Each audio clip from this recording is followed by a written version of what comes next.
jëm Muhammadu Rasulullah mu ngeen xamoon dem ne bay ñëw waaye ñu ngi jégalu baax bay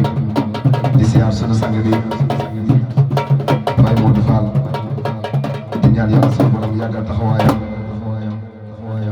moom mi nga xam ne sunu kilifa la ci jotaay bi di setu maam Cheikh Ibrahima Fall Baye Abdou Fall it a ngi noonu di ñëw noonu la ñuy siyaaree sunu kilifa yëpp di siyaar sunu goro waaw soxna Fatou Ngom mi nga xam ne ndeysaan moom la ñu ndeyalee Linguère waaw muy maam Sey ndeysaan di siyaare ñi ci waa jotaay bi yëpp waaw loolu fa mu wax ko na dama bëgg Linguère man ta ñàkk waaw yow Fatou Ngom ñu ngi lay siyaar bu baax di ñaan yàlla suñu borom yàggal taxawal kuy sàkkuy taalibe roy ci borom daaru xool na muy doxee ak na muy waxee loolay taalibe kuy sàkkuy taalibe